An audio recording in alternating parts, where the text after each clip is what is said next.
Shigella രോഗത്തിനെതിരെ മുൻകരുതലെടുക്കണമെന്ന് Kozhikode ജില്ലാ ആരോഗ്യവകുപ്പ്. കഴിഞ്ഞ ദിവസം ഷിഗല്ല ബാധിച്ച് 11 വയസ്സുകാരൻ മരിച്ചിരുന്നു.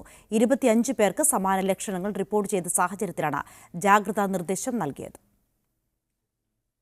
വയറിളക്കം, പനി, വയറുവേദന, ഛർദി, ക്ഷീണം, രക്തം കലർന്ന മലം ഇതൊക്കെയാണ് ഷിഗല്ല രോഗത്തിന്റെ ലക്ഷണങ്ങൾ.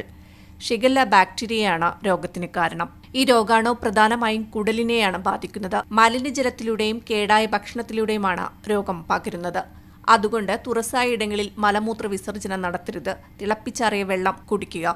ജലസ്രോതസ്സുകൾ ക്ലോറിനേറ്റ് ചെയ്യുക. വ്യക്തി ശുചിത്വം പാലിക്കുക. ഭക്ഷണത്തിന് മുമ്പും മലവിസർജനത്തിന് ശേഷവും കൈകൾ സോപ്പിട്ട് കഴുകുക. പഴകിയ ഭക്ഷണങ്ങൾ കഴിക്കരുത്. രോഗമുള്ളവരുമായി മറ്റുള്ളവർ ഇടപെടുന്നത് ഒഴിവാക്കുക തുടങ്ങിയ നിർദ്ദേശങ്ങളാണ് ആരോഗ്യവകുപ്പ് നൽകുന്നത്.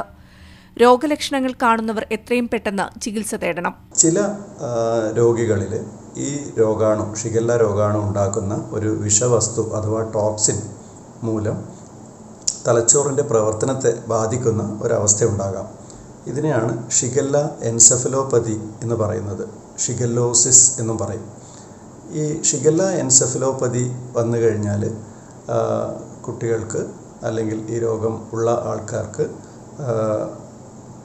തലച്ചോറിൻ്റെ പ്രവർത്തനം മന്ദീഭവിക്കുകയും ചിലപ്പോൾ അപസ്മാരം അല്ലെങ്കിൽ ബോധക്ഷയം മുതലായ അവസ്ഥകൾ ഉണ്ടാവുകയും ചെയ്യും.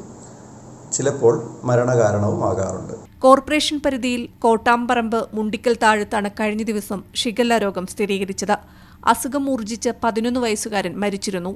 ഈ കുട്ടിയുടെ മരണാനന്തര ചടങ്ങിൽ പങ്കെടുത്ത 25 പേർക്ക് സമാന ലക്ഷണങ്ങൾ റിപ്പോർട്ട് ചെയ്തിട്ടുണ്ട്.